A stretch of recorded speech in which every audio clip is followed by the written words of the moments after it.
Sejam bem-vindos a mais um episódio da nossa série de leitura dos russos e nesse episódio a gente vai continuar a leitura do Crime e Castigo. A gente vai ler os capítulos 6 e 7 da parte 2, tá? E assim a gente finaliza a parte 2 e já no próximo episódio a gente começa a parte 3. E, pois bem, antes da gente começar a introduzir o contexto, né, em que a gente parou, para que a gente comece os novos capítulos, eu convido você a se inscrever no canal caso não seja inscrito, me ajude a compartilhar essa série, o canal com novas pessoas, né, uma ou duas pessoas que já chegam aqui me ajudam bastante, então recomende, indique aí para amigos, conhecidos, pessoas que possam se interessar por esse conteúdo. Acho que Crime e Castigo, Platão, essas obras que eu venho tratando são de interesse universal, são obras absolutamente extraordinárias e que moldaram o próprio pensamento humano, então, né, com certeza muitas pessoas vão se interessar e acho que com essa nossa abordagem bastante cuidadosa, detalhista, minuciosa mesmo, isso pode gerar ali uma repercussão bastante positiva ali, né, em muitas pessoas. E dito isso, então vamos contextualizar aonde que a gente parou o episódio anterior. Dentre as principais questões que a gente abordou no episódio anterior, né, a gente teve ali a própria construção psicológica de Razumikin,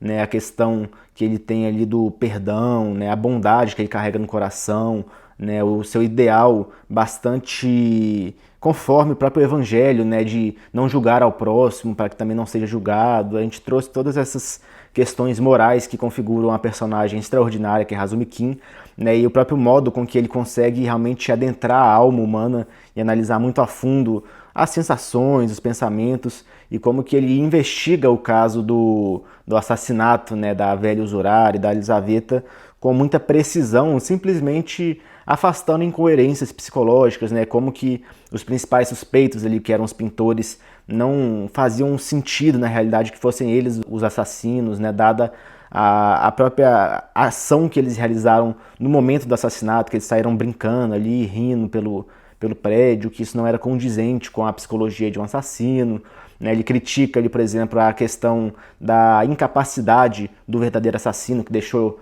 1.500 rublos ali intocados porque ele não tinha encontrado, né? Que ele era, na verdade, um sujeito muito amador, primário, né? E que reflete a pura verdade, né? É a situação absolutamente real que a gente evidenciou, né, com Raskolnikov, que foi descoberta por Razumikin com base nessa sua investigação psicológica. A gente teve ali também a questão da inconsciência pela qual passou Raskolnikov, né, que ele ficou ali delirando dias consecutivos, né, e o cuidado que ele teve ali de Nastassia, de Razumikin. Razumikin, inclusive, que pagou uma parte da sua dívida para que a cobrança cessasse por algum tempo, comprou roupas novas para o seu amigo, né, e por fim chega ali o Luzhin, né, o noivo da irmã de Raskolnikov, né, da Dunya, que é um sujeito que realmente se provou absolutamente ridículo, propõe ideias, né, que eu trouxe para vocês aqui o conceito de filáusia, né, que eu acho que encaixa muito com seus ideais supostamente ocidentalistas, né, o ideal do egoísmo absoluto, né, o amor incondicional a si mesmo, né, a individualidade acima de tudo, né, como que ele diz assim, o amor ao próximo, na verdade, é um amor absoluto a si mesmo.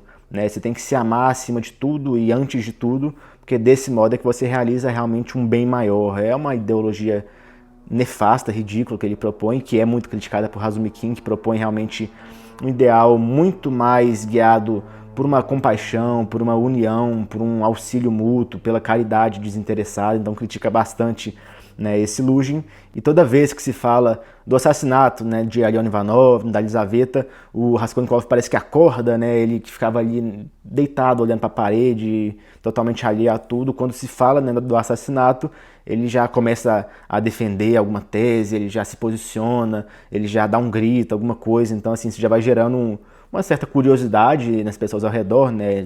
Tem Zosimov, né, que eu toda hora confundia, falava Zomissov, né?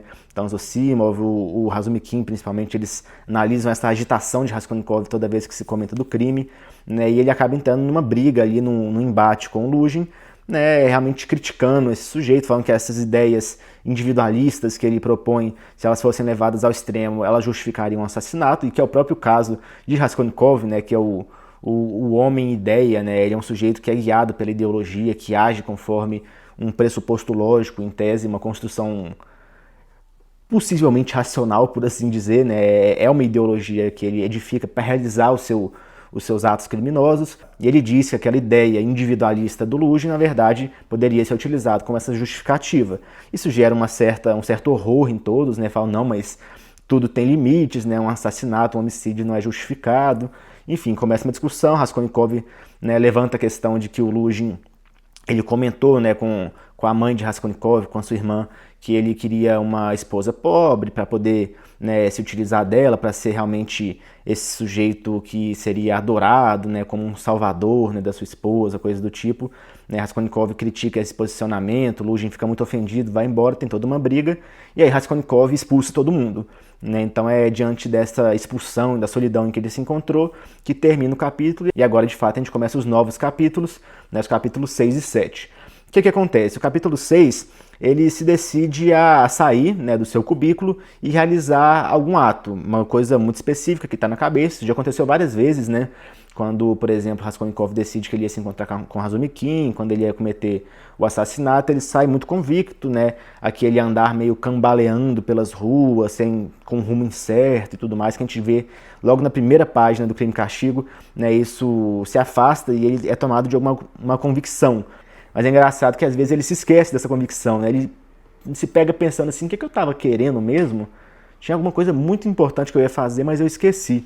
Isso acontece com bastante frequência. Mas então ele sai do seu apartamento, ele de novo se encontra diante do quadro da miséria humana, né, da São Petersburgo miserável, né, mendigos, prostitutas, lixo, depravação, bebedeira, cheiro de álcool, cheiro de esterco, né, sujeira. Só que é interessante porque aqui é dito que ele inalou, né, quase com prazer aquele cheiro horroroso. Parece que ele está realmente modificado em alguma medida. Né? Ele não vê nessa miséria algo que para ele antes era asqueroso. Agora parece que ele está realmente interessado naquilo. Ele passou por uma mudança absurda.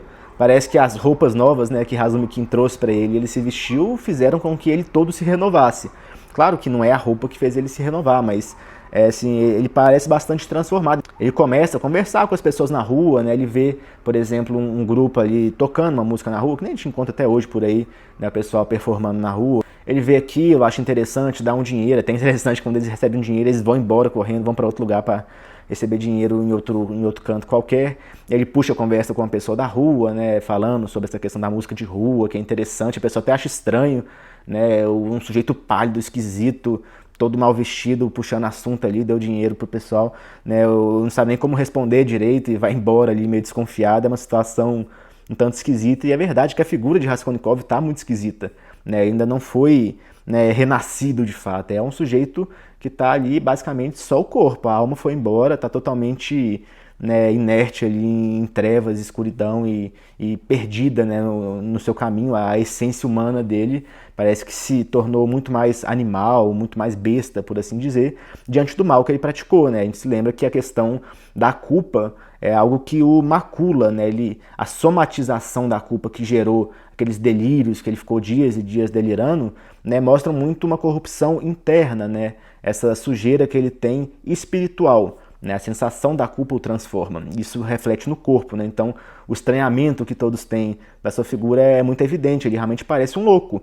Todo mundo que encontra com ele diz, olha, você não tá bem, você não tá legal. Ele começa a falar, as falas são confusas, são desconexas, são contraditórias, né? Então todo mundo observa que ele não tá normal. Então esse sujeito na rua mesmo que ele conversa, né, vai embora, depois ele passa ali pelaquela praça que ele deu uma volta maior. Vocês se lembram? Antes do assassinato, ele podia ir reto para casa dele, só que ele decidiu dar toda uma volta, passou numa praça, e ali, por um acaso, né, por uma predestinação, ele viu Lizaveta falando que ela ia sair no dia seguinte e tudo. É nessa mesma praça que ele se encontra e ele vê ali que os comerciantes que estavam ali conversando com Lizaveta não estavam lá, pergunta ali por eles, fala assim, tem um homem e uma mulher que trabalham aqui e tudo, e aí o menino que ele pergunta isso fala, olha, tem muitos homens, muitas mulheres que trabalham aqui, é um comércio grande, uma feira, né, não sei de quem que você está falando. Enfim, aí eles conversam um pouco sobre um bar que tem ali presente e tudo mais, e Raskolnikov vai embora.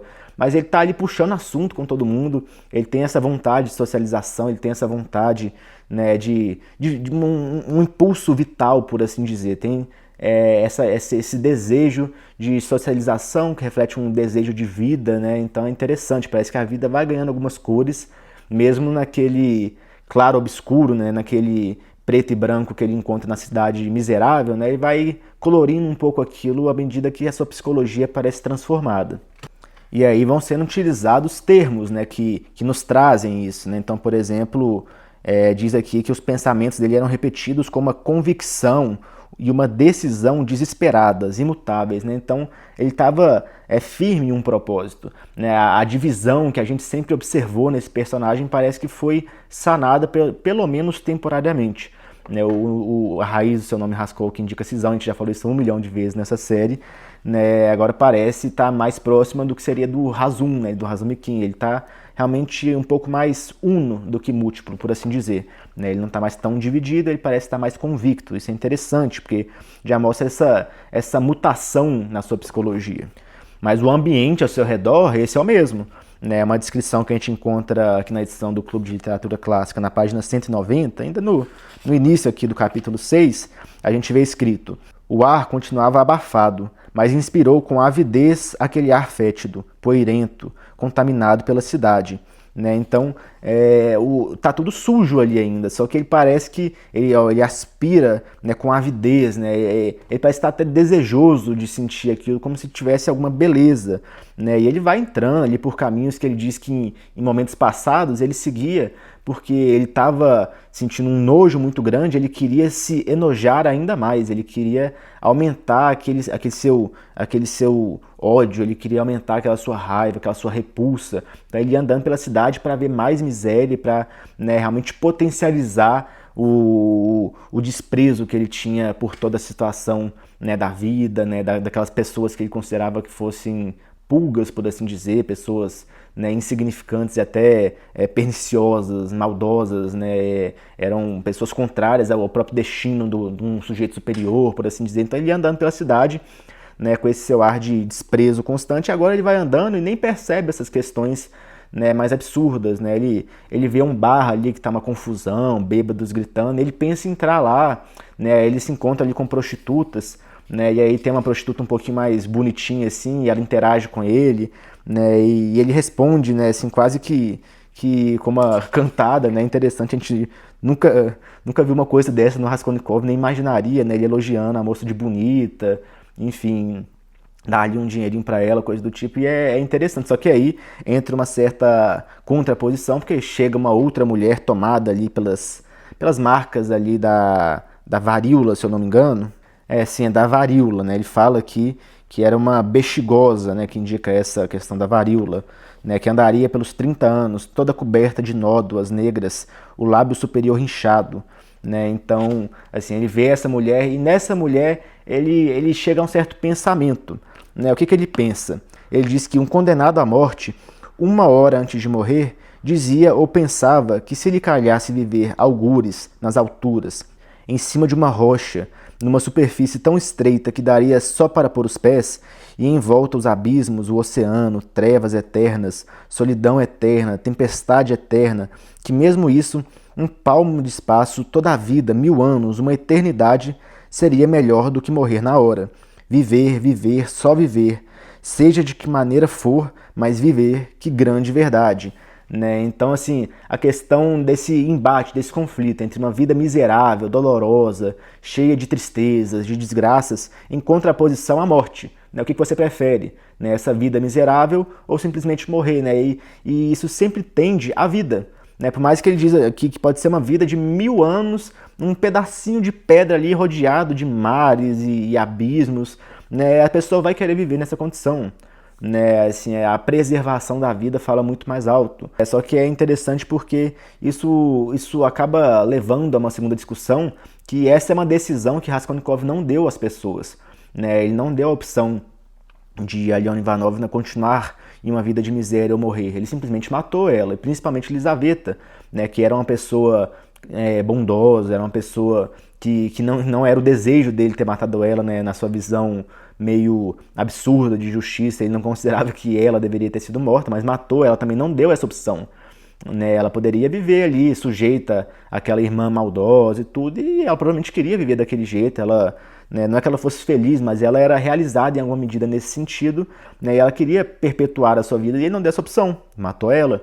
né? E aqui também tem um próprio traço biográfico de Dostoiévski, né? A gente se lembra de que ele foi levado ali para ser fuzilado, né? E no último instante a pena dele foi comutada, foi alterada, né? E ele foi levado para trabalhos forçados ali na Sibéria, né? Então ele teve essa ocasião de ver os seus últimos instantes de vida. Ele achou que ele ia ser fuzilado naquele momento. Dizem que ele viu ali, né, o teto de uma catedral, algo parecido com o que a gente viu alguns capítulos atrás, né? Aquele momento que Raskolnikov recebe uma esmola, né? Dizem que Dostoiévski viu ali aquela catedral, ele viu que dali a instantes ele se uniria, né? Aquela idealização ali espiritual, por assim dizer, ele seria puro espírito em alguma medida, né? E aí, quando a pena foi mudada, enfim, toda a vida dele mudou, né? Aquilo que seria um instante ali de vida restante para chegar a uma morte eterna, se torna ali mais alguns bons anos de vida, né? Então, essa questão, né? O desejo absoluto de continuar a viver. O próprio Idiota, né? Uma outra obra do Dostoiévski, acho que está aqui atrás, enfim, né? Se eu não me engano, é nessa obra que eles discutem também um pouco isso, de como que um sujeito que está a caminho da morte, ele começa a pensar assim que se ele pudesse ter mais um ano de vida, ele ia fazer tudo o que ele queria, ele ia, né, ele nunca mais cometeria aqueles erros que ele cometeu antes, que ele ia corrigir tudo que ele fez, que ele ia aproveitar a vida, não sei o que. E muitas vezes quando ele escapa dessa morte e consegue viver, ele não realiza nada que ele realmente tinha idealizado e volta a viver, né, em pecados, em corrupção, né, com muitos propósitos que não são os seus propósitos de vida, né. Então é bastante interessante essa discussão e que também reflete no personagem Raskolnikov, né, que nesse capítulo várias vezes a gente vai ver, né, que Raskolnikov conclui que a vida dele não acabou, né, com a morte da Aliona Ivanovna, da Lizaveta, mas que a vida continua, né? Então, assim, ele não quer morrer, ele quer perpetuar a sua vida, ele quer continuar e, em alguma medida, corrigir o que ele fez ou o que for, mas ele não quer abrir mão da sua vida, né? Ela morreu, as duas morreram, mas ele continua vivo, então a vida segue, né? Mais ou menos isso que ele vai pensando. E aqui é aquele pintainho que cutuca o cérebro dele, né? Aquela ideia que vai aparecendo em relação a essa idealização da sua vida contínua, começa a aparecer nesse momento em que ele vê a prostituta ali, que tem as marcas da varíola, como que ela continuava viva, como que ela continuava, né, no seu ofício, por assim dizer, e enfim, é interessante. Então ele segue ali o seu caminho e chega ao Palácio de Cristal. Esse é um lugar que o Razumikin tinha comentado, né, capítulos anteriores, né, quando o Zosimov falou, né, para deixar ali Raskolnikov um pouquinho mais quietinho, né, Razumikin falou que ele queria dar uma volta, falou que iria levar o Raskolnikov no Palácio de Cristal. Parece que é um bar, né, uma taberna talvez menos obscura do que as que a gente já viu até então, parece mais um restaurante, por assim dizer. E ele vai até lá e a gente descobre qual que era a grande intenção de Raskolnikov quando ele saiu do apartamento, que era ler jornais, né, ele queria se atualizar das notícias referentes ao assassinato, né. Ele entra ali no bar, né, no restaurante, né, no Palácio de Cristal, ele parece ver ali uma personalidade conhecida, né, bastante secundária até então na narrativa, né, até interessante porque ele mal é mencionado quando ele deveria ter sido mencionado, né, que é Zamyotov. Tá? Esse é um sujeito que trabalha naquela secretaria de polícia que a gente já foi ali uns bons capítulos atrás, né, que, né, Raskolnikov achou que tinham descoberto ele, mas na verdade era só a cobrança da dívida que ele tinha com a senhoria, né, tem aquela alemã lá, farfalhante, meio, né, extravagante com a sua roupa, que não falava russo direito, aí tinha Ilya Petrovich, né, que era aquele, o tenente pólvora, né, que era muito explosivo, que discutia com Raskolnikov, o Nikodim Fomitch, que era mais amável, e aí Raskolnikov quase desmaia, né, quando começa a falar do crime, ele todo tempo quer se entregar, mas não se entrega. O Zamyotov, ele estava presente lá, ele é mencionado, assim, a gente mal sabe, se ele não aparecesse nesse capítulo, a gente não saberia que esse personagem existe.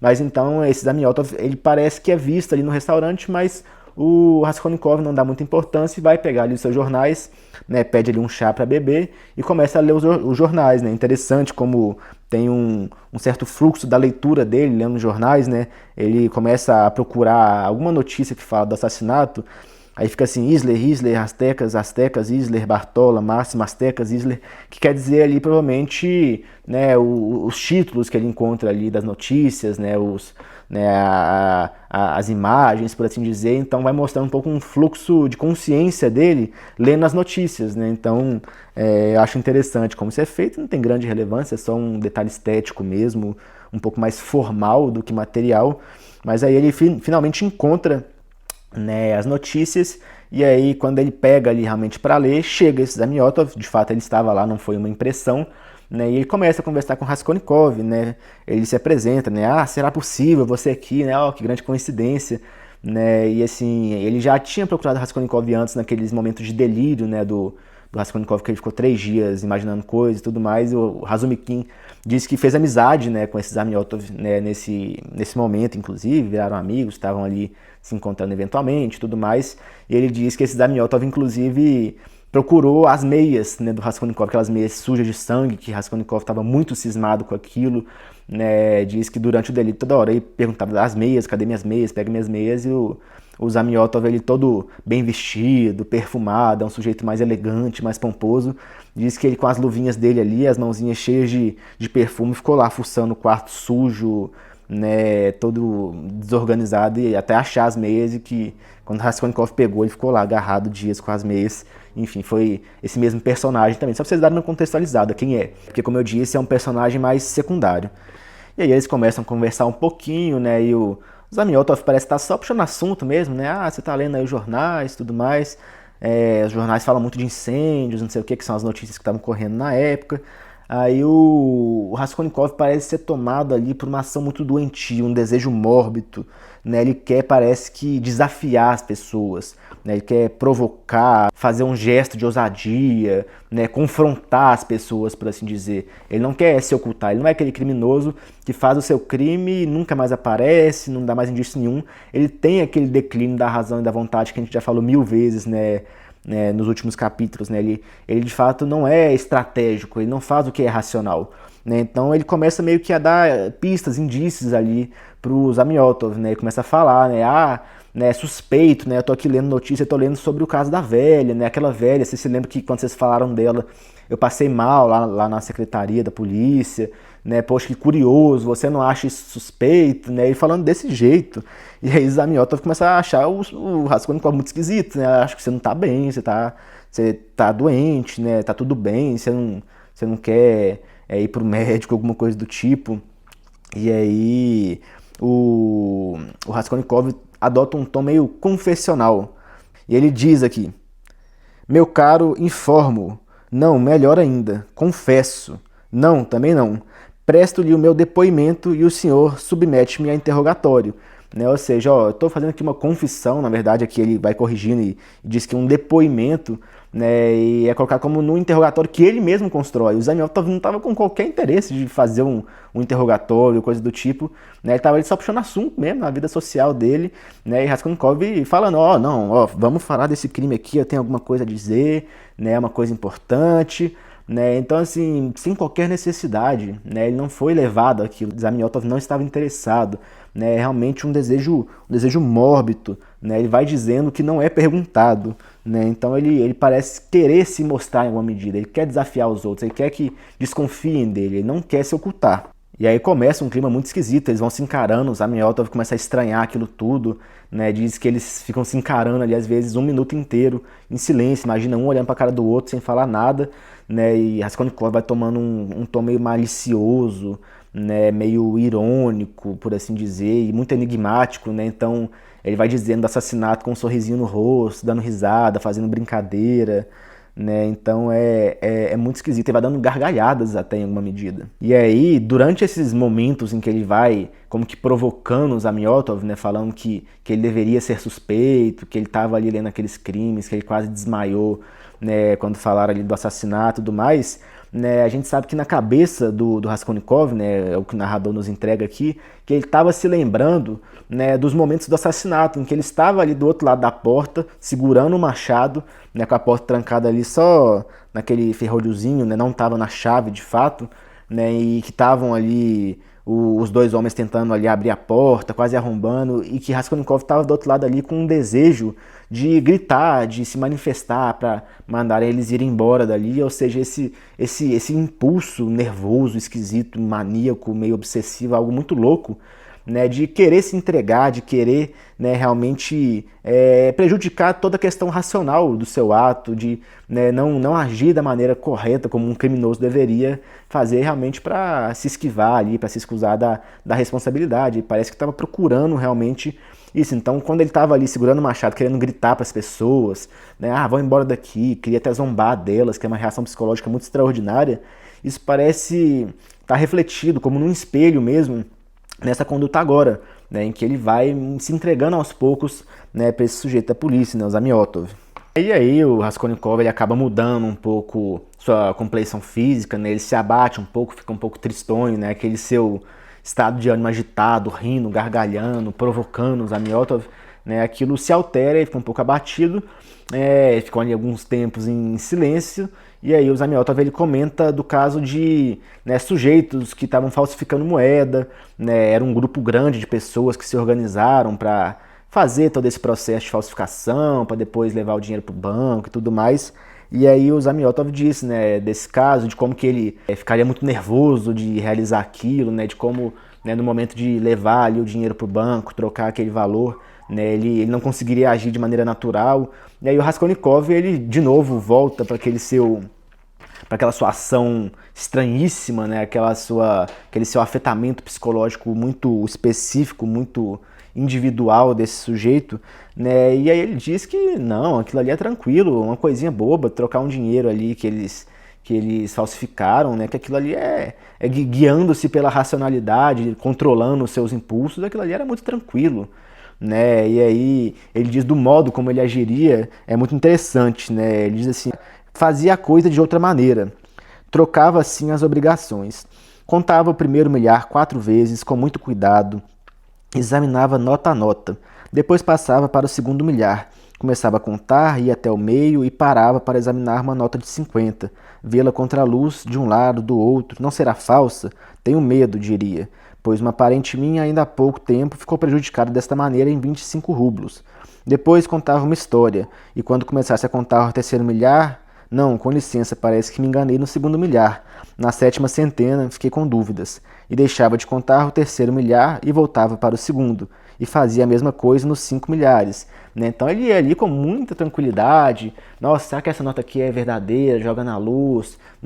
Perdi as contas, vou começar de novo. Né? Com nervosismo nenhum, absolutamente guiado por esse impulso racional, né? Pelo domínio da vontade, ao contrário do declínio que ele falava que um verdadeiro criminoso teria, né? E aí o Zamyotov diz assim, não, mas isso aí, né, você vê um caso próximo nosso mesmo, do assassinato, né, da velha, que os assassinos, né, os criminosos, eles não agem de maneira racional, né, o assassino ali da Aliona Ivanovna, da Elizaveta, ele cometeu uma série de erros, deixou 1.500 rublos intocados, cometeu uma série de questões ali, erros de um primário mesmo, uma pessoa muito incompetente, né, e ele conseguiu escapar por sorte, né, porque, né, ele não deveria ter conseguido, fez muitas coisas erradas à plena luz do dia, né, realmente foi sorte ele ter escapado disso, né, e aí Raskolnikov ficou ofendido, né, porque foi ele, né, e assim, ele não disse, não, eu não fiz isso não chega a ser tão ridículo, né, mas ele diz, né, como que num tom de desafio, né, mas apanhem no agora, tentem, né, ou seja, assim, tenta achar ele, quero ver, né, aposto que vocês não conseguem, né, ele próprio dizendo isso, desafiando, né, então começa isso e me lembra, por exemplo, uma passagem mais popular, por assim dizer, cultura popular, para quem já viu Breaking Bad, né, uma série aí das mais consagradas aí atualmente, americana, né, tem aquela passagem que o protagonista, né, Walter White, está ali com milhões de reais ali numa mala, milhões de dólares, né, e aí o cunhado dele ali, o Hank, né, que era um policial e era quem estava investigando o caso, quando ele pega ali a mala e sente muito pesada, né, ele fala assim, nossa, o que você está carregando aqui? É chumbo, não sei o quê. E aí esse Walter White, ele responde, eu tenho 5 milhões de dólares aí. Ou seja, ele falou a verdade, realmente tinha 5 milhões de dólares do crime, né, que o próprio Hank ele estava investigando. E aí o Hank ele olha assim meio desconfiado, gera uma tensão, eles brincam assim, dão uma risada e guardam o valor no carro, né? Ou seja, o que esse personagem fez foi exatamente a mesma coisa, né? Ele entregou ali a verdade, ele entrega ali uma coisa que realmente é uma prova incontestável do seu crime, mas como que num tom de desafio que é tomado por brincadeira, né? E é isso que acontece aqui. Né, o Zamyotov começa a ficar preocupado, começa a achar que, né, mas será que é você que matou? Né, o próprio Raskolnikov provoca, né, e se tivesse sido eu? Né, e se eu for o assassino de Aliona Ivanovna, de Elizaveta? né? E o Zamiotov fica preocupado, né? Nossa, mas será possível? E aí no final eles terminam ali numa brincadeira. Raskolnikov diz assim: ah, te peguei, né? Você já estava acreditando, né? E o Zamiotov fica assim: nossa, como eu sou burro, né? Que besteira, como é que eu caí numa dessas, né? Tava preocupadíssimo. E aí o Raskolnikov, né, vai brincando e tornando a brincadeira cada vez mais perigosa, né? Ele tira ali um bolo de dinheiro do bolso, 25 rublos que ele tinha recebido da mãe, e diz assim: nossa, de onde será que eu tirei esse dinheiro, né? Você sabe que eu sou pobre, miserável, né? Você me conheceu ali numa cobrança de uma dívida, né, de um cubículo que eu alugo, porque eu não tenho dinheiro para pagar, e agora eu tô com 25 rublos, que é bastante coisa, imaginem ali, né, R$ 1.000, por exemplo, a pessoa tira do bolso, do nada, uma pessoa que é miserável, tá a ponto de ser despejada de casa, tira esse dinheiro, esse bolo de dinheiro do bolso, né, paga ali o chá que ele tinha comprado, ainda dá uma gorjeta, e sai provocando os Zamiotov, né, ó, de onde será que eu tirei esse dinheiro, né, enfim... Ele diz, né, toma aqui mais 20 copeques de gorjeta, Ena, tanto dinheiro, né, vermelhas, azuis, 25 rublos, de onde vieram e de onde apareceu a roupa nova, sabe muito bem que não tinha um tostão. Já interrogaram a minha senhoria, não. E aí ele sai afetadíssimo de tudo que aconteceu, né, é uma cena, gente, que é de um peso psicológico, é muito maluco, mas assim, como eu disse, é algo que encontra reflexos na humanidade, na psicologia real, não é uma invenção de Raskolnikov, né? Você imagine, né, um criminoso sofrendo com seu crime internamente, ele totalmente solitário, né? Essa questão da solidão do criminoso, como ele se isola da sociedade, não consegue compartilhar o seu sofrimento com ninguém, né, de como ele está realmente sozinho, né, essas condutas, né, que ele vai como que se entregando, ele quer ser um suspeito em alguma medida, mostram alguma carência, por assim dizer, né, essa vontade de ser notado em uma medida de ser o suspeito, de, né, quase um respeito quando dizem, né, que o crime teve muitos erros, que era uma coisa amadora, se ofende, foi nada, né, quero ver você encontrar, né, o criminoso então, já que foi tão ruim, né, vocês não são capazes, vocês não vão conseguir, né, ele diz também que, por exemplo, ele não gastaria aquele dinheiro, né? Porque o Zamiotov disse que uma boa forma de encontrar o criminoso é quando pegam uma pessoa que nunca teve dinheiro gastando muito dinheiro, como exatamente está fazendo Raskolnikov agora. Curiosamente não é o dinheiro do roubo, é o dinheiro da mãe, né? Mas ele diz, né, que uma boa forma de encontrar isso. E aí o Raskolnikov diz que, né, o criminoso ele poderia enterrar, né, debaixo de uma pedra esse valor exatamente o que ele fez.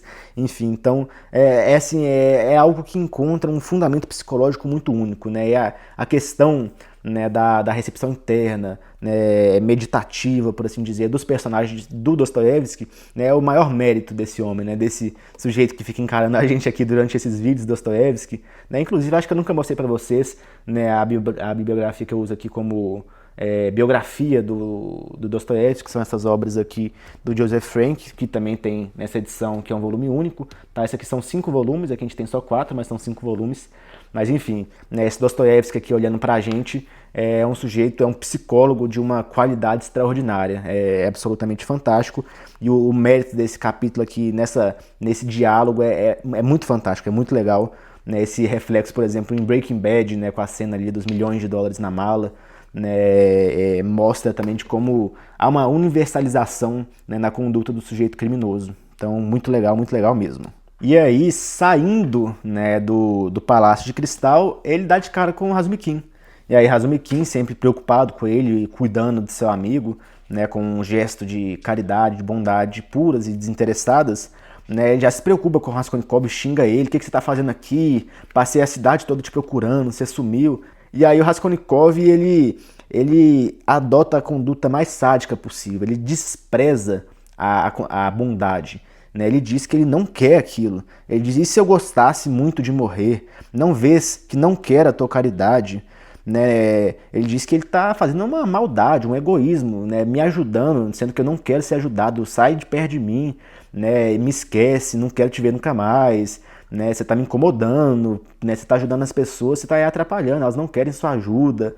Né? É dito aqui que ele sabe que está jogando um veneno ali, né? E está satisfeito com isso. É dito aqui, ele está satisfeito de antemão com o veneno que iria verter, né? Então ele realmente quer, com esse tom sádico, magoar ali o Razumikin.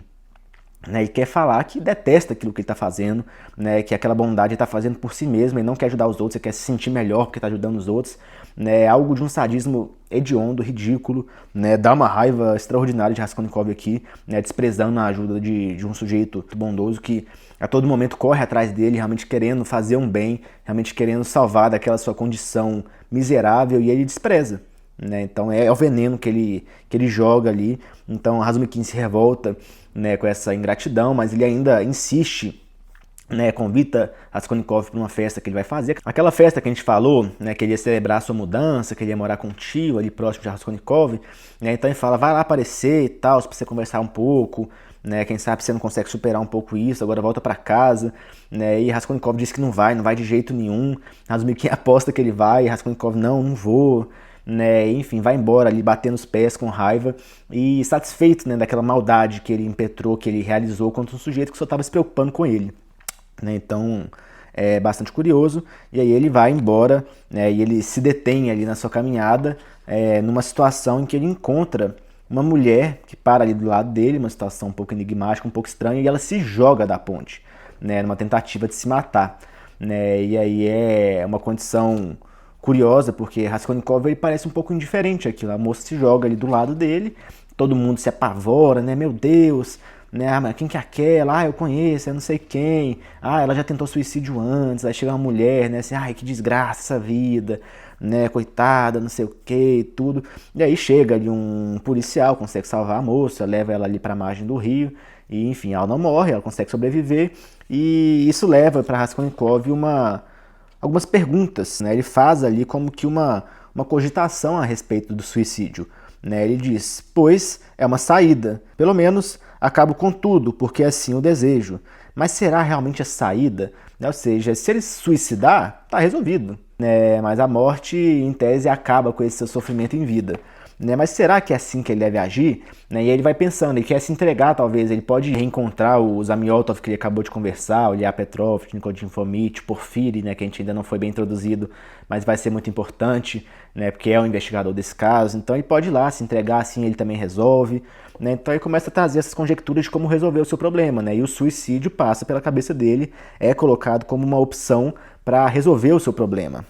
E aí, caminhando, ele se depara pela primeira vez com o prédio, né, em que cometeu o assassinato, né, o da velha usurária. Ele de fato encara, ele não é mais uma rua que ele sabe que dá lá, ou coisa do tipo, ele realmente vê o prédio dela e então há um certo choque, por assim dizer. E aí ele é tomado por um impulso muito curioso de entrar no prédio, subir, ir até o apartamento e agir com naturalidade. Haviam ali pessoas que estavam reformando o apartamento, pintando, né? E o próprio Raskolnikov estranha, né? Ele, na cabeça dele, ele entrar no apartamento e iam estar ali os dois corpos ainda jogados, a Aliona Ivanovna morta, a Elisaveta com a cabeça partida ali e tudo. Ele achou que ia estar daquele jeito, né? Ele se incomoda de ver ali os pintores, né, mudando ali papel de parede, mudando o apartamento, né, porque ele estava apegado ao crime, né, ele tinha como que se fundido ao crime, a pessoa, né, do criminoso e o crime cometido pareciam fundidos, né, então ele vê aquele cenário mudando e até se incomoda, e ele adota uma postura muito esquisita, um pouco infantil, né, realmente, né, fruto de um colapso mental nervoso, alguma coisa muito esquisita, né, então ele se senta ali no parapeito da janela, entra no quarto, vai andando, né, e os trabalhadores que estavam ali no apartamento vão estranhando um pouco, né, tem um mais velho que vai meio que olhando assim de seus lados para ele, né, e eles estavam ali meio que batendo um papo da vida mesmo, falando de mulher, da capital e tudo mais, e eles param assim, o que você está fazendo aqui, quem é você? Né, e aí Raskolnikov diz que ele estava interessado no apartamento, né, mas não era ocasião de visitar o apartamento sozinho, sair entrando e olhando, né, e aí eles começam a questionar um pouquinho ele, e aí, assim, ele próprio vai se entregando, ele fala, né, e parece que vai confessar o que ele vai fazer, né, ele diz assim, quer saber, vamos lá na polícia que eu te confesso o que é que eu fiz. Né? Então isso vai gerando uma agitação e quando ele decide ir embora, né, há uma certa comoção, começam a chamar ele de louco, que ele está ali causando, né, uma arruaça, um problema, uma discussão, querem expulsar ele, querem levar ele lá para a polícia porque realmente ele parecia suspeito, ele estava dizendo, e ele próprio estava convidando, falando, me leva na polícia que a gente resolve isso, né? Eu falo tudo que eu fiz e vai ficar tudo claro. né? E ele vai sentindo quase que um prazer nisso, né? Ele tá de novo desafiando, como ele fez com o Zamiotov. Né, com o Zamiotov ele foi entregando pista, ele fala, eu sou suspeito, que estranho, quase desmaiando, não sei o que, aqui tá do mesmo jeito. Né, ele subiu pro apartamento, começou a andar lá sem qualquer motivo, foi entrando no quarto, sentando no parapeito, né, e agora, de novo, ele tá desafiando as pessoas. Mas acabam que decidem só expulsar ele, fala assim, é um doido, é um mendigo, é um maluco, ele deve estar realmente embriagado, mas não parece estar embriagado, mas tá com alguma coisa. Né, e assim, né, ele realmente vai embora e termina o capítulo 6, né, com as últimas linhas escritas desse modo. Ele estava ali em dúvida se ele confessava o seu crime à polícia ou não, né, assim, como é, vou ou não vou, e termina assim. Estava tudo calado e morto, como as pedras que pisavam, morto para ele, só para ele. De repente, ao longe, a cerca de 200 passos, ao fundo da rua, na espessa escuridão, distinguiu uma multidão de vozes, gritos. No meio da multidão estava um coche. Cintilou uma luzinha. Que será? Raskolnikov meteu para a direita na direção do ajuntamento. Parecia querer agarrar-se a tudo e soltou um risinho frio quando pensou nisso, porque, no tocante à secretaria, decidira em definitivo e tinha agora a certeza absoluta de que tudo acabaria mesmo em breve. Então, nesse momento, ele decidiu que ia se entregar, mas antes, vamos ver o que está acontecendo aí, porque está essa agitação toda, esse pessoal se reunindo, né, ao redor de uma carroça, o que está acontecendo. E aí começa o capítulo 7, o último dessa parte 2. E aí, quando o Raskolnikov vai entrando ali no meio da multidão, se esgueirando no meio de todo aquele povo curioso, agitado ali, ele vê que um homem havia sido atropelado por uma carroça. Estava a ponto de morte ali, muito mal, né, sem grandes chances de conseguir realmente sobreviver. Né, parece que ele estava ali com o peito esmagado, a cabeça ferida, ele foi carregado ali, puxado pela carroça, né, talvez uns 15, 20 metros, né, acho em torno de 30 passos, salvo engano, que está escrito aqui. Né, então ele está numa situação realmente, né, que dificilmente ele vai conseguir escapar, né, superar ali. E muitas pessoas vão ali debatendo, né, aquele conflito, né, absoluto ali, é uma desordem, né, por assim dizer, porque vão gritando, né, ele estava bêbado, o cocheiro gritou 3 vezes para ele sair da frente, ele não saiu, ele se jogou debaixo da carroça, né, e fica aquele tumulto e tudo mais e ninguém reconhece quem é, quando então, né, Raskolnikov vê que se trata de Marmeladov. Vocês se lembram de Marmeladov?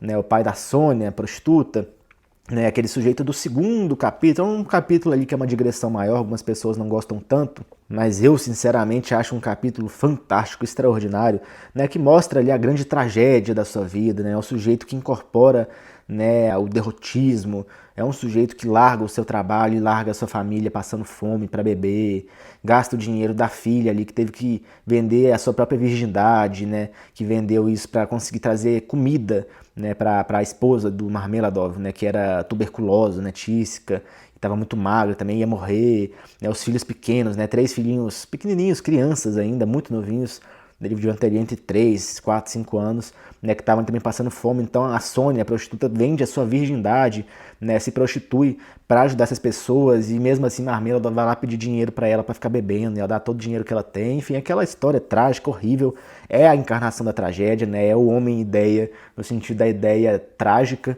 E enfim, o Raskolnikov reconhece ele e aí o Dostoiévski traz uma provocação muito forte. Né? Porque se a gente tem um certo desprezo por Raskolnikov, por ser um sujeito que matou 2 pessoas com base numa ideologia ridícula, né, que acredita que é superior a todos e que foge ao ideal de justiça como se fosse uma pessoa única e tudo mais, Dostoiévski nos provoca a ver bondade e compaixão nesse sujeito. Né, ele também é capaz de fazer o bem, ele vê aquela situação e ele não age com indiferença.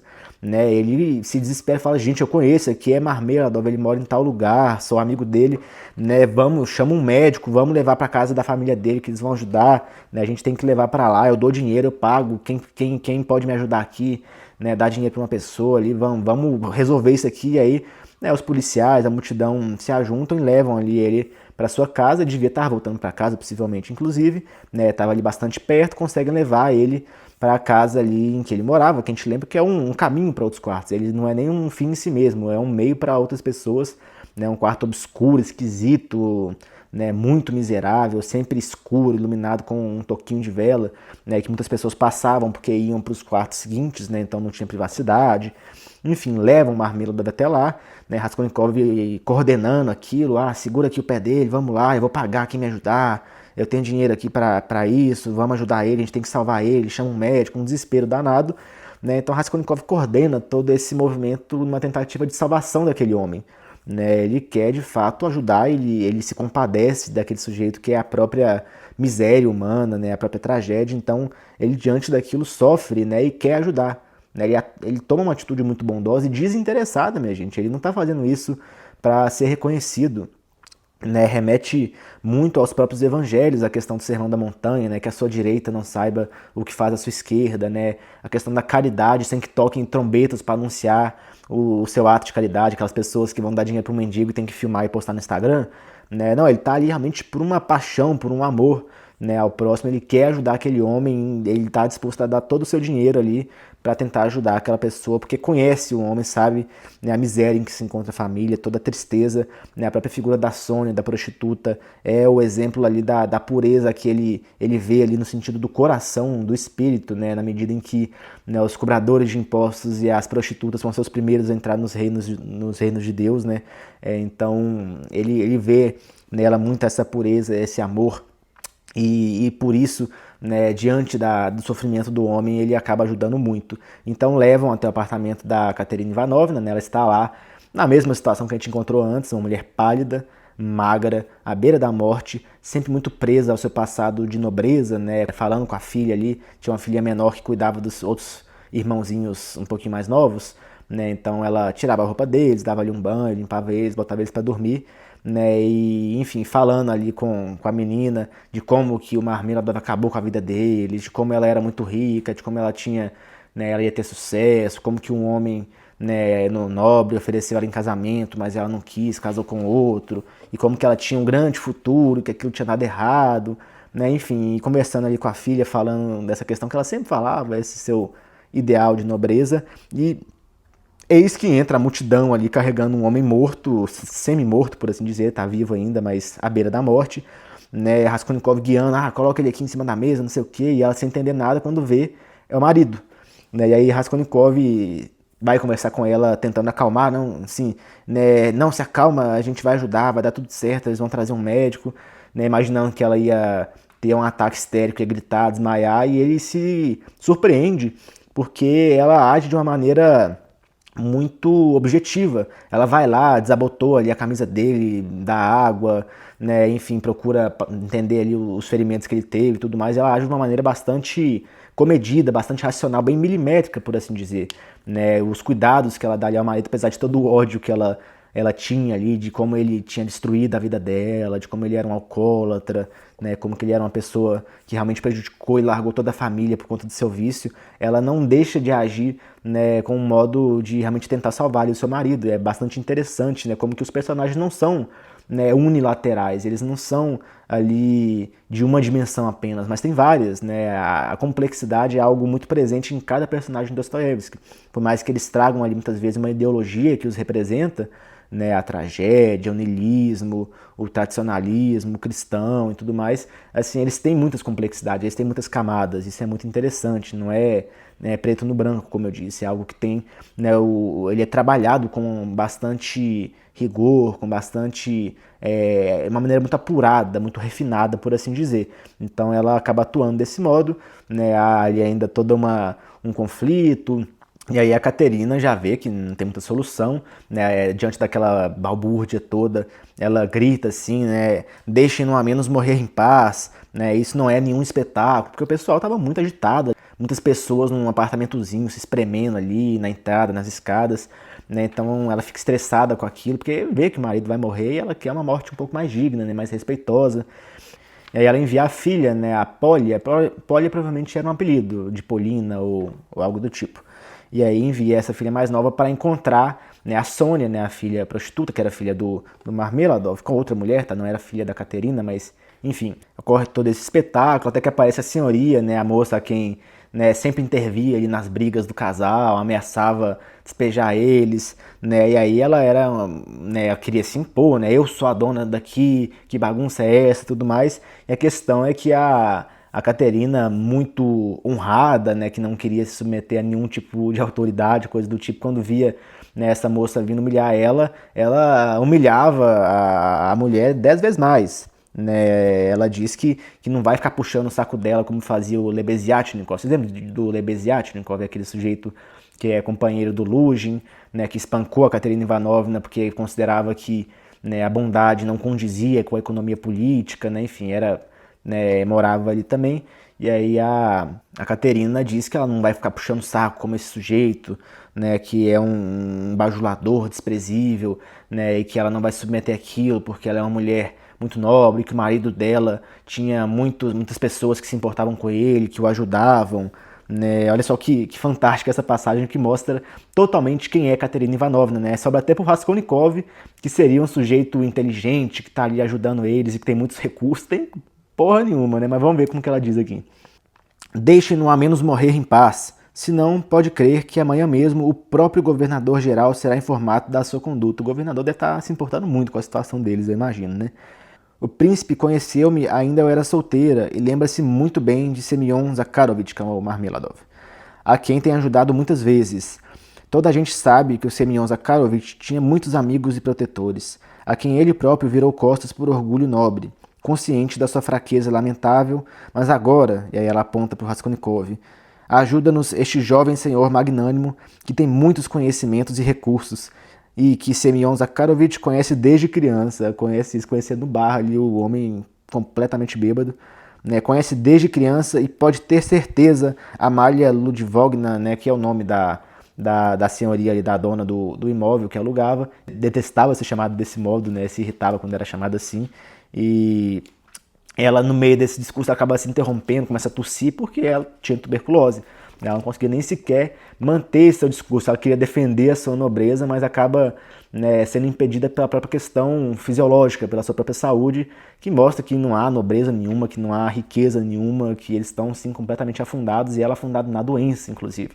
Então ela não consegue manter o discurso e é interrompida pela sua tosse, né, que demonstra ali realmente a sua doença.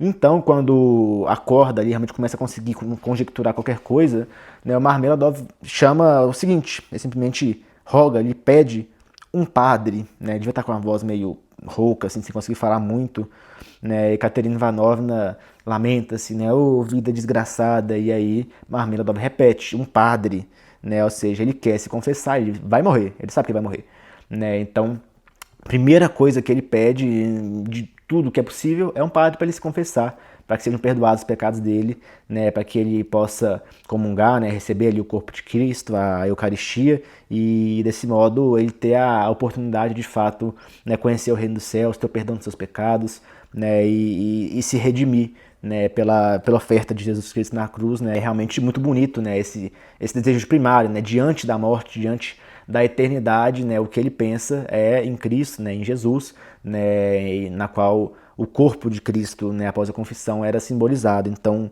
né, tempos depois vai chegar o padre, né, com a Eucaristia, né, para fazer ali essa confissão, né, essa extrema unção, por assim dizer, e enfim, ele se confessa, comunga, e pouco depois ele vai morrer numa cena que é maravilhosa, né? O que acontece? A Sônia, ela já tinha voltado para casa, né? Ela tinha sido encontrada, né, pela Polya. Ela voltou ali vestida como prostituta, um vestido, né, um pouco excessivo, colorido, né? A gente já vai falar da descrição aqui, que é maravilhosa, tá? A gente já vai falar disso, mas ela chega ali no quarto, né, vestida de um modo muito próprio, muito diferente de todo mundo, nada condizente com aquela situação, né? Raskolnikov vê nela ali uma moça bonita, e aí ela, diante de uma cena toda, né, a Katerina se ajoelhou, rezando ali pelo pai, né, os filhinhos todos rezando ali, ela reza também pelo pai e tudo, e quando finalmente o Marmeladov encontra sua filha, passando o olho ali por todo mundo, ele não tinha identificado o Raskolnikov, né, identificou ali a Katerina, tentou pedir perdão para ela não quis, assim que ele identifica, né, finalmente a Sônia, né, ele grita, né, pedindo perdão da filha, pedindo desculpa para ela, né, e é muito bonito porque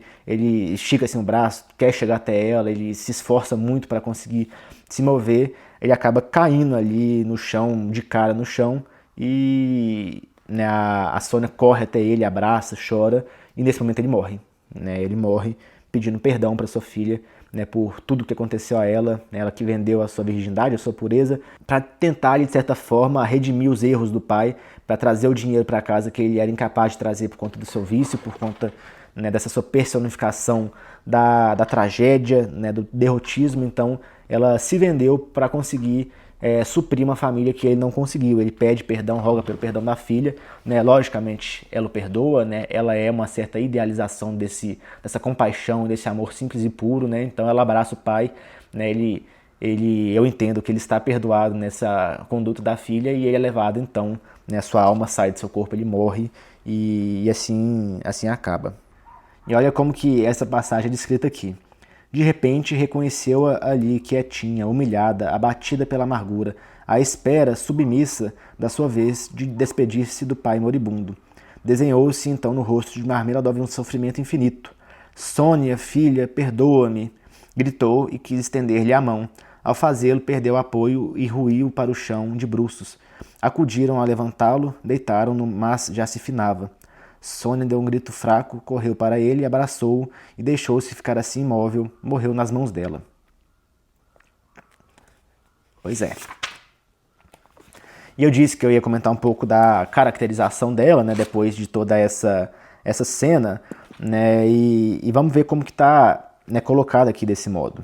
Causou estranheza o seu súbito aparecimento no meio daquela miséria, farrapos, morte e desespero. Não que vestisse bem, era miserável sua roupa, mas a moda da rua, pelas regras e gostos do seu mundo especial, com a vergonhosa finalidade que se sabe, né, da prostituição. Aí diz que ela foi se guiando, como que inconsciente ou esquecida do seu vestido em quarta mão, tão disparatado aqui neste momento de seda multicor, com uma cauda comprida e ridícula, com uma crinolina exageradamente larga que tapou toda a entrada da porta. Trazia também uns sapatos claros e um guarda-sol inútil a esta hora da noite, e um chapéu redondo de palha enfeitada com um penacho cor-de-fogo. Tá? Esse penacho cor-de-fogo é o que em grande parte caracteriza a pessoa. Tá? É o que realmente fica marcado como, né, essa sua identificação, penacho cor-de-fogo. Por debaixo do chapéu à banda, à maneira dos garotos, assomava uma carinha magra, pálida e assustada, com a boca aberta e os olhos imóveis de pavor. Sônia era uma loirinha pequena de 18 anos, muito magra, mas bonita, tinha uns olhos azuis maravilhosos. Olhava fixamente para a cama, para o padre, também arfava porque tinha entrado a correr. Acabaram por chegar-lhe farrapos das conversas e dos sussurros da multidão. Baixou a cabeça, passou o umbral e chegou ao quarto, onde se postou mesmo à entrada. Né? Então, assim, essa é a figura da pessoa que realmente foi a última lembrança, o último momento do Marmeladov. Né? Então foi essa moça vestida, né, como prostituta, né, mostrando o destino que a guiou, né, as condutas do seu pai. Né? Então é essa menina a que Marmeladov roga pelo perdão, né, pede desculpa pelo que aconteceu, né, quer ser perdoado por ela e logicamente é perdoada ali espiritualmente, por assim dizer. Né, então morre nas mãos dela e Raskolnikov, presenciando aquilo, pede, né, que Katerina aceite ali o seu dinheiro. Ele pega ali os 25 rublos que ele tinha recebido da mãe, que tinham restado, dá o dinheiro todo para ela, para que seja feito um enterro digno. Né, talvez para que eles se sustentem também, para caso o dinheiro ainda sobrasse, né, mas para que, enfim, eles pudessem diminuir aqui um pouco o sofrimento dele. Né? Se considerava amigo de Marmeladov, apesar de só ter contato com o homem uma vez, e provavelmente Marmeladov nem sequer se lembrava de tamanha, né, o nível da sua embriaguez, por assim dizer. Né? Então, mas ele se compadeceu daquilo. Né? A capacidade do criminoso de ainda ser um homem bom, ainda há algo ali do sopro de Deus nele, ainda há o sentido do seu espírito, né, que o conduz à bondade, ao bem absoluto, num sentido meio platônico, por assim dizer. Então ainda há algo de bom nele. Então ele dá o dinheiro e vai embora. Né? Ele sequer se identifica, provavelmente ninguém ali sabia quem era ele. Né? Em muito pouco saberia Marmeladov e nada falou a respeito, então ninguém sabia quem era. Dá o dinheiro, né? A Katerina se lembra dele, mas não sabe quem é, onde ele mora, nada. Dá o dinheiro e vai embora. Né? Então é aquilo que eu disse, né, do Sermão da Montanha, né, da sua direita não saiba o que a sua esquerda fez. A gente encontra ali em Mateus 6, né, e que diz, né, que são os hipócritas, né, que quando fazem algum ato, né, de beneficência, alguma caridade, né, dão esmolas, querem que toquem as trombetas, né, como que para anunciar o seu ato de bondade, né, para que ninguém age desse modo, né, que a bondade não seja feita diante dos homens, mas como que escondido mesmo, pelo simples bem em si mesmo, né, não pelo reconhecimento social daquilo. Eu tenho até aqui no canto da página a anotação que eu fiz, né? Quando deres esmola, não faças tocar trombeta diante de ti, como fazem os hipócritas.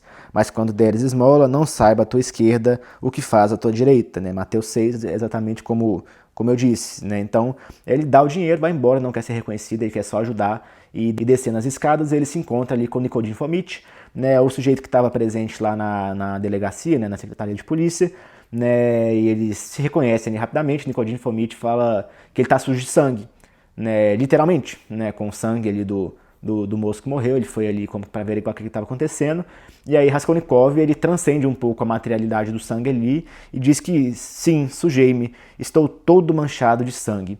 Né, isso responde a pergunta literal, mas vai para um campo muito mais amplo, né? Sim, ele sujou porque ele matou 2 pessoas, ele está sujo de sangue, né? Como aqueles trapos que ele queria cortar porque ele sentia o sangue em si como reflexo da culpa, ele está sujo de sangue de pessoas que Nicodim Fomitch nem suspeita, ou só suspeita ainda, mas não tem certeza.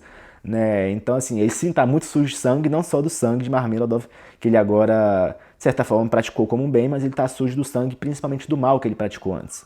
Né? Então, sim, ele diz, estou sujo, né? Sim, sujei-me, estou todo manchado de sangue. Né? Muito legal essa passagem, muito legal.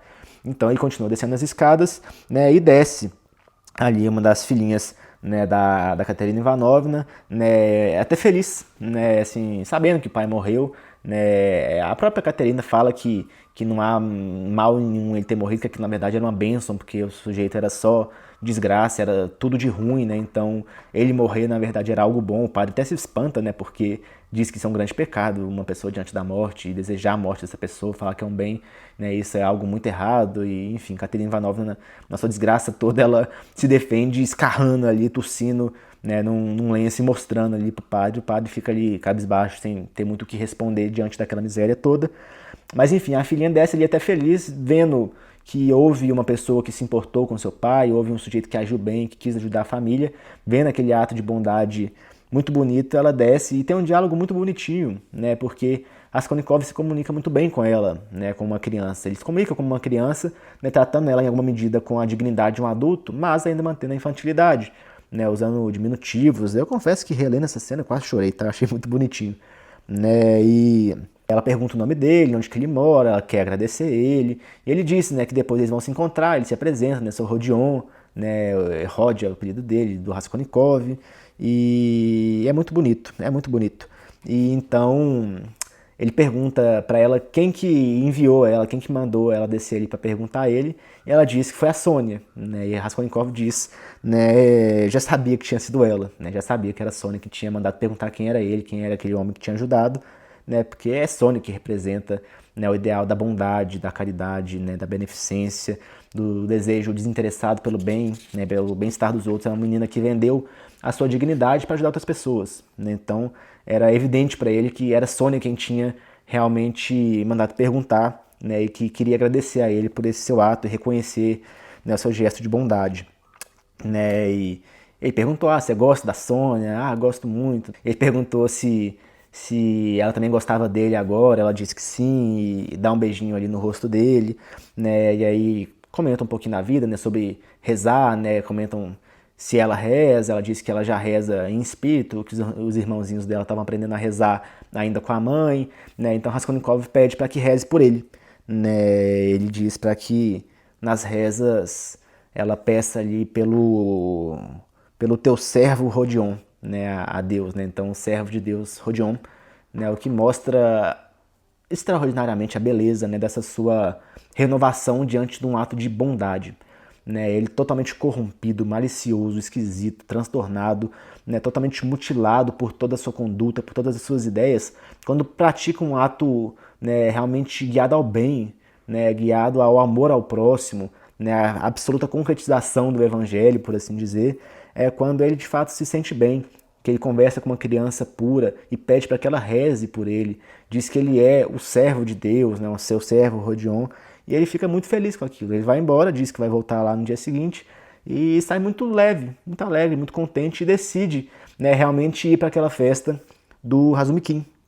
Né, ele está muito convicto aqui, muito feliz, parece que a vida dele se renovou, né? Ele diz que tem que afastar dele, né, esses fantasmas, né, esses pensamentos todos, né? Ele diz que tem de afastar de mim as miragens, os medos infundados, afastar os fantasmas, a vida existe, né? Então agora há pouco ele estava cogitando suicídio, agora ele diz, a vida existe, a minha vida não acabou juntamente com a da velha, que descanse em paz e chega mãezinha, é hora de descansar.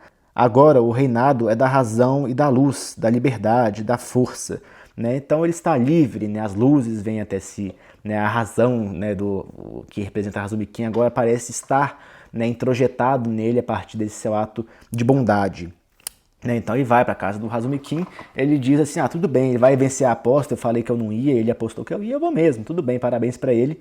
Né, vou mesmo, tô guiado ali realmente para um caminho melhor agora, ele está renovado pela sua conduta, muito emocionado diante dessa situação toda, né, e realmente feliz, realizado. Parece que ele, em alguma medida, redimiu um pouco, né, os seus pecados, os seus erros, realizando uma conduta dessa. Não que ele ainda não tenha mais o que purgar, por assim dizer, ele ainda está maculado em alguma medida, mas ele conseguiu se tornar um pouco mais leve, né, então ele vai até a casa do Razumikin, chega lá, né, conversa rapidamente, diz que ele, né, perdeu a aposta mesmo, que ele foi ali, mas ele não pode ficar ali muito tempo, porque ele está se sentindo muito mal, né, que ele vai voltar para casa, mas que ele foi lá só para falar que gostaria de contar com o Razumikin para ele ir na sua casa no dia seguinte. E é isso, é mais rapidinho, né? Tipo, olha, tudo bem, né, nós somos amigos, peço desculpa por mais cedo, parece lá em casa, né? Mais ou menos isso.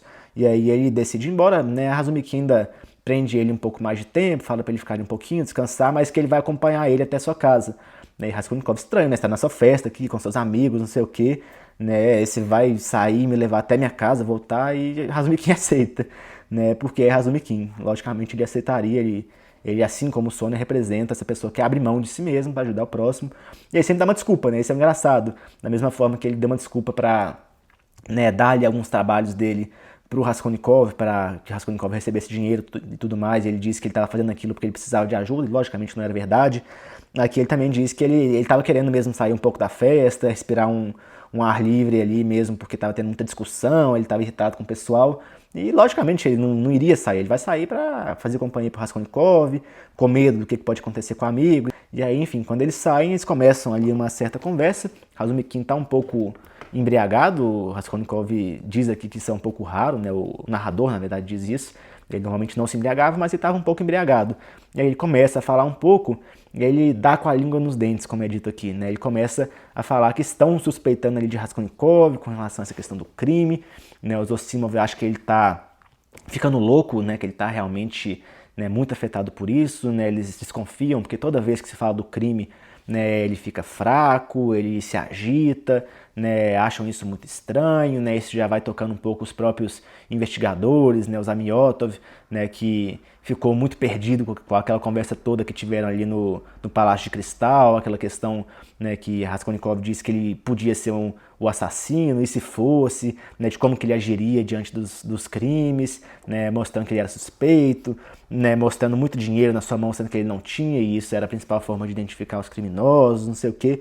Né, o Razumikin vai mostrando tudo isso que foi apresentado a ele. Né, as pessoas comentaram com ele que Raskolnikov estava muito esquisito com relação a esse crime, e ele ali embriagado comenta com Raskolnikov. Né, só que ele, diante de toda a sua bondade, não consegue ver no amigo qualquer hipótese de ter cometido aquilo. Né, ele vê, na verdade, que Raskolnikov é um brincalhão e muito inteligente que conseguiu enganar todo mundo. Porque vocês se lembram, né, quando ele se despediu ali do Zamiotov no Palácio de Cristal, né, ele falou brincando ali assim, nossa, quase te peguei, né, você estava acreditando mesmo, o Zamiotov ficou, nossa, como eu sou burro, não sei o quê. Então, assim, o Razumikin levou para esse lado, ele falou assim, nossa, você realmente enganou todo mundo, você é brilhante, estava realmente todo mundo desconfiando de você, estavam achando muito esquisito, né, que jogada de mestre que você fez e tudo mais. Né? Então, assim, é nesse sentido que Razumikin leva a conduta estranha do amigo e vê que ele tá doente mesmo, que há um problema externo, mas que não tem nada a ver com o crime, né? Que aquilo ali foi tudo uma jogada de mestre, né? Uma grande brincadeira, né? É realmente um teste psicológico com todos, mas que quem saiu vencedor era Raskolnikov, que não tinha cometido nada, só brincou com todo mundo. Né? E aí, chegando ao apartamento, né, veem que a luz do quarto de Raskolnikov está acesa. E há uma movimentação lá dentro, tem pessoas lá. E aí Raskolnikov já fala, e agora, né? Na verdade, quem disse isso fui eu, o Raskolnikov não disse nada disso. Ele decide se despedir, né, do Razumikin. Razumikin fala, não, calma aí, vou lá pro quarto, não sei o que tá acontecendo lá, quero, né, eu já vim até aqui na porta do seu prédio contigo, agora a gente vai subir junto. E aí o Raskolnikov fala, eu sei que você vai subir junto, mas eu já quero despedir agora, porque agora você vai ser testemunha do que vai acontecer. E aí Razumikin, gente, mas testemunha do quê? Será que o pessoal tá desconfiando que ele tá ficando doido e realmente tem fundamento isso? Ele tá realmente doido, eu tô... Né? E aí ele começa a cogitar que realmente há talvez algum lastro, na verdade, aquelas suspeitas todas dos Zosimov, o médico, dos policiais, né, Nikodin Fomitch, do Ilya Petrovich, etc., que talvez aquilo podia ter algum fundamento. Né? Eles sobem até o quarto, quando o Raskolnikov abre a porta, né, ele encontra ali a sua mãe e a sua irmã. Né, a Pulcheria e a Dunya, elas estavam lá, elas dão um grito, nossa, né, porque assim, elas iam pra lá, ele já sabia disso, todo mundo já tinha falado com ele, né, na carta que ele leu lá no 3º capítulo, já tinha sido informado que elas iam para São Petersburgo, que elas iam chegar logo, né, quando o Luzhin foi visitar ele, ele disse que elas também estavam chegando ali, que elas estavam se instalando ali no apartamento que ele tinha alugado, um apartamento horrível, né, que ele tinha alugado para manter elas ainda numa situação que em tese é da condição social delas, de pobreza, né? Então ele não dá nada de bom para elas, mantém elas num status quo, por assim dizer. Né? Ele já tinha avisado que elas iam, né, visitá-lo, que elas já iam chegar em São Petersburgo, mas por algum motivo ele ignorou tudo isso. E quando ele viu elas lá, ele pensou, foi uma grande surpresa. Né? Tudo já tinha levado a isso, só que ele não cogitou essa hipótese de que seria real. Do mesmo modo que ele não cogitou, por exemplo, que quando ele chegasse no apartamento da Leona Ivanovna, né, os corpos não iam estar mais lá, de que a vida ia ter seguido, né, já estavam reformando o apartamento, ele não aceitou bem aquilo. Do mesmo modo, quando ele viu, né, a sua irmã, a sua mãe, ele teve um grande susto. E o que aconteceu? Ele desmaiou. Né, e, enfim, termina o capítulo aqui, né? A grande agitação delas é porque elas estavam muito preocupadas, né? Ficaram sabendo que ele estava doente, né? De que ele fugiu do apartamento, saiu andando pela cidade, ninguém sabia onde ele estava, estavam com medo dele ter morrido, se perdido, o que for, né? Com a situação dele, aí essa grande agitação que elas o recebem quando ele entra no apartamento, né? Leva ele a esse desmaio e então acaba o capítulo e acaba a segunda parte do Crime e Castigo. Agora ainda temos mais 4 partes, né? Mas acho que a leitura vai ser um pouquinho mais dinâmica de agora em diante. A gente já está aqui na página 230, está aqui na edição do Clube de Literatura Clássica, né? E começamos aqui, ó, a 3ª parte. Deve estar ao contrário aí para vocês, mas enfim. A 3ª parte começa, página 233, é onde a gente vai iniciar a, salvo engano, a parte 7, né, dessa nossa leitura. Né? Então é isso, né? Espero que vocês tenham gostado desse vídeo, espero que estejam gostando dessa série, estejam acompanhando. Né, se vocês estão acompanhando agora, quando os vídeos estão sendo lançados, ou se por acaso você está vendo esse vídeo muito depois, meses, anos depois, espero que eu já esteja com um canal ainda muito maior, com muitos outros projetos, com muitas outras leituras guiadas, né? Tenho sempre esse propósito aqui no meu canal de fazer algo que a gente não encontra tanto no YouTube, né? Não quero falar de uma obra extraordinária como essa em 20 minutos, mas em 20 vídeos de 1 hora eu acho que a gente consegue aprofundar um pouquinho, quem sabe. Não sei se vai chegar a 20 vídeos, talvez uns 16, por aí acho que chega, 15, enfim, é o modo como eu gosto de abordar, então espero que o canal cresça muito e tenha crescido caso você esteja vendo no futuro, e é isso, convido todos a se inscreverem, né, a participarem, comentarem. É claro que comentar todos os vídeos às vezes não é o comum, muitas pessoas já comentaram no primeiro, no segundo, no terceiro, segue acompanhando, mas não comentam sempre, mas de ter vocês aqui participando eu fico muito feliz, né? Já vi várias pessoas que divulgaram com amigos, me mandaram um print assim, mandando num grupo de amigos, mandando para algum conhecido, né? Eu fico extremamente feliz com isso, esse reconhecimento que vocês me dão, né? É algo que me dá realmente um grande sentido para continuar aqui, né? Evidentemente esse aqui não é o meu trabalho, né? Mas é algo que eu faço com muita paixão, com muita dedicação, né, no meu tempo livre e espero seguir aqui para sempre, porque é uma coisa que eu faço com muita paixão, com muito prazer, tá? Não há obrigação nenhuma nisso aqui, é realmente por uma grande paixão que eu tenho pela leitura, pela literatura. Então, peço que vocês sigam aí, né, me apoiando nesse projeto para que a gente continue, né, com bastante constância, né, firmes e fortes juntos aí. Então, é isso. Fiquem com Deus, grande abraço e até o próximo vídeo.